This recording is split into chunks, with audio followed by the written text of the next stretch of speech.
Hello everyone and welcome to Where is Xur, IGN's weekly Destiny show where we find Xur and we look at his inventory together. I am Ty Guy Travis and today you can find Xur on Nessus over here in the Arcadian Valley, and he is down, or rather up, here at Watcher's Grave. So let's go and pay him a visit. Alright, so once you land on Nessus, go ahead and hop on your Sparrow and go straight ahead, and you will find Xur. He's up on a tree branch over there, which you can see straight ahead, and you will find Xur and his inventory. And here he is. Let's go ahead and see what he's selling today. Alright, so first up, exotics. He's got Hard Light. If you don't have Hard Light, you definitely should. It is a great exotic that lets you alternate between different elements and is great at breaking shields, so definitely pick that up if you don't have it. Then you've got Graviton Forfeit. This is a pretty good hunter exotic that improves your invisibility. However, the roll is not great. It's got 21 mobility, which is quite spiky. That's nice, but with 59 overall stats, that is extremely, extremely low for an exotic, so I probably wouldn't pick it up unless you need the exotic. You could definitely find a worse roll out there, but you'd be hard-pressed, frankly. All right, next we've got an Insurmountable Skullfort. This is a great Titan exotic. This is the best roll we got this week, and even this isn't very good at 64, which is probably lower than I would like. I usually try to get maybe 68 to 70 in my exotic slot, and this is 64. It's also notably not very spiky, so unfortunately it's kind of an underwhelming roll, even though it's the best one we got this week. And then moving on to Apotheosis Veil for the Warlocks. This is 61 overall stats, not very spiky, not very good, probably wouldn't pick this up either. So really, unless you need Hard Light, it's a bit of a wash this week for exotics. Let's move on to legendary weapons. We've got Insurmountable here. Insurmountable is a pretty decent auto rifle, and I don't mind this roll actually. This is probably one of my picks this week. It's got multi-kill clip, which is quite good on auto rifles, and fourth time's the charm. Maybe not my favorite on an auto rifle specifically, but it is good. It keeps your chamber filled with bullets, and also it's got a range masterwork, which is really good on auto rifles, so could definitely do a lot worse. I like this auto rifle. I like this roll. Pretty good.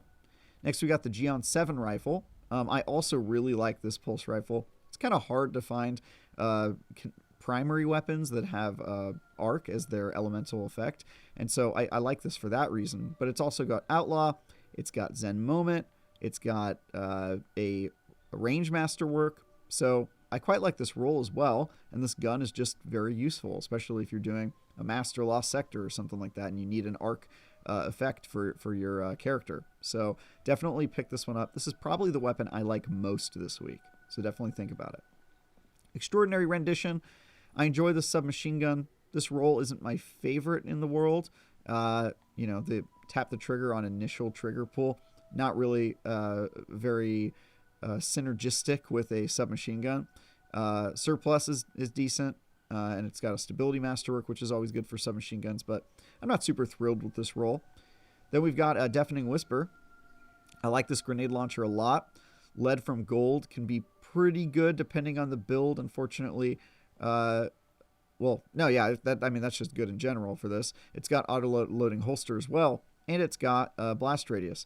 The thing that I was going to say for unfortunately is it doesn't have spike grenades, which you kind of want, or blinding grenades, which some people prefer. It's just got high velocity and implosion rounds. That can be okay. I do like this roll overall. It gets very close to being a god roll, but unfortunately is missing some important perks. And so, yeah, pick this one up if you need it. Otherwise, you know, move along. First in, last out. Like this gun, don't like this roll. Enough said. Moving on to Tarantula, sort of the same thing. I like field prep a little, quite a bit for this sort of weapon where you're shooting from far away. Wellspring I like less. Charge time is always good on this weapon, so this is okay, but it's not my favorite roll, especially for this weapon that we've gotten from Xur recently. And then finally we've got the third Axiom, another pulse rifle that uses arc. These things are pretty rare. It's got Vanguard Vindication, which is pretty good. Thresh I hate. Zen Moment is okay, and it's got handling. So overall, you know, the collection of perks here, none of them are terrible specifically. Well, maybe Thresh, but I don't really like this combination together. It doesn't really sort of work for me, so I would skip that one as well. Moving on to armor, just a FYI, we're going to be skipping Titan armor this week. They got completely skunked, and it's not even really worth looking at their inventory. So instead, I'm going to be focusing on Warlocks, and then we're going to do Hunters next. First, let's look at the Warlock. 63 overall stats on their gauntlets. This is okay, not spiky.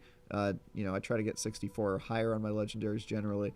And on the, sorry, that was the gauntlets here. On the chest piece, we got 59. Weirdly, it's got super spiky strength, but it's just so low overall, it's really not worth considering.